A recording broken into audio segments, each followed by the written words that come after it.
Behind the harem doors, the Black Eunuchs' silent watch. Behind the heavy doors of the Ottoman harem, where beauty, ambition, and danger lived side by side, stood the silent watchmen, the Black Eunuchs. Torn from their homelands, stripped of their pasts, yet entrusted with the empire's most guarded secrets, they became both prisoners and power brokers. They walked the marble corridors not as men, but as shadows, invisible yet ever present. In their silence lived sacrifice, in their loyalty, heartbreak. This is the untold story of the Black Eunuchs, the forgotten guardians who held the keys to the heart of the Ottoman Empire. The guardians of the harem, an enigmatic legacy. Controlling the entrance of the harem and protecting the women inside were the near-legendary eunuchs of the Ottoman Empire. By the 16th century, under the rule of Sultan Suleiman the Magnificent from 1520 to 1566, the institution of the eunuch had reached an unparalleled level of influence. These men were not just guards, they were administrators, spies, and power brokers, deeply entrenched in the intricate politics of the Topkapı Palace.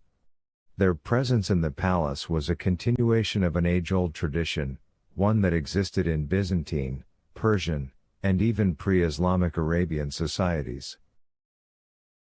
The origins, a life of servitude. Like many of the concubines they protected, most eunuchs were enslaved individuals. Black eunuchs were often taken from East Africa, particularly Sudan and Ethiopia, while white eunuchs hailed from the Christian territories of Armenia, the Balkans, and Hungary. The primary difference between these two groups lay in their roles. Black eunuchs, Xler Aga, exclusively guarded the harem, whereas white eunuchs, Kap Aga, held administrative duties outside the harem. The practice of castration took place far from the Ottoman court. Many boys underwent the procedure in markets in Egypt or along the slave trade routes through the Sahara. Those who survived the gruesome operation were sold to the Ottoman elite, often at exorbitant prices, before being sent to serve in the palace. The harem and the eunuch's power. The Topkapı Palace harem was home to the sultan's wives, concubines, and female relatives. During the reign of Sultan Murad III from 1574 to 1595, the harem expanded significantly, housing hundreds of women at a time. The eunuchs ensured strict surveillance over these women, controlling who could enter and leave the harem. But their role was not purely physical. Eunuchs acted as intermediaries between the women and the outside world, delivering messages, facilitating political arrangements, and even influencing the selection of future sultans. In many cases, the chief black eunuch held more influence than even the Grand Vizier himself. The harem and the eunuch's power. The rise of the chief black eunuch. By the early 17th century, the chief black eunuch, Xler Aga, became one of the most powerful men in the empire. One such figure, Hassi Mustafa Aga, rose to prominence under Sultan Ahmed I from 1603 to 1617. He controlled vast networks of spies, corresponded directly with foreign dignitaries, and even played a role in orchestrating palace coups. During the tumultuous period of Sultan Ibrahim from 1640 to 1648, the chief black eunuch became one of the few figures who could manage the unstable ruler. The influence of these eunuchs continued into the reign of Sultan Mehmed IV from 1648 to 1687, who relied heavily on them for managing palace intrigues. Espionage and political manipulation. Eunuchs did not simply guard the harem, they played a critical role in the politics of the empire. By the late 17th century, the chief black eunuch often served as a kingmaker, deciding which concubines gained the sultan's favor and which princes would be groomed for the throne. In 1703, during the Edirne incident, which led to the deposition of Sultan Mustafa II from 1695 to 1703, the chief eunuch facilitated secret meetings between factions plotting against the Sultan.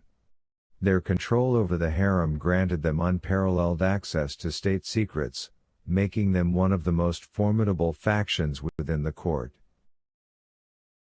The decline of the eunuch's influence.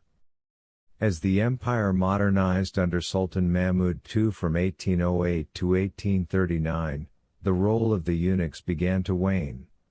Westernization efforts saw a reduction in the number of enslaved persons, and the increasing reliance on bureaucrats and military officers led to the gradual decline of eunuch influence.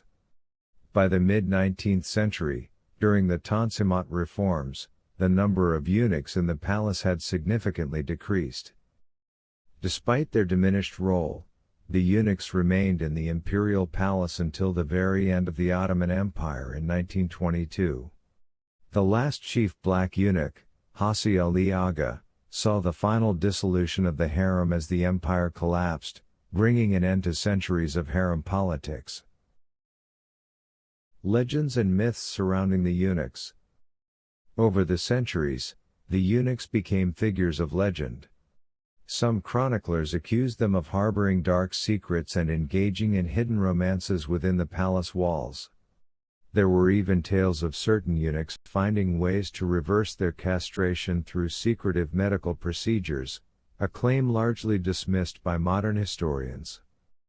One persistent myth tells of a eunuch named Hassan Aga who allegedly attempted to seize power in 1730 by poisoning the Sultan. Though no concrete evidence exists to support this, such stories highlight the aura of mystery that surrounded these enigmatic figures.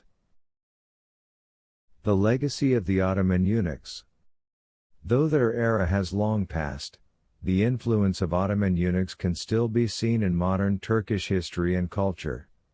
Many of the palaces where they once served, such as the Topkapı Palace and Dolmabahce Palace, stand as testaments to their once formidable power. From humble origins as slaves to positions of immense influence, the eunuchs of the Ottoman Empire remain one of history's most fascinating and complex figures, symbols of both absolute servitude and unexpected power in the most secretive corridors of the empire. Translate the article to Arabic and put the English and Arabic translation together for each section.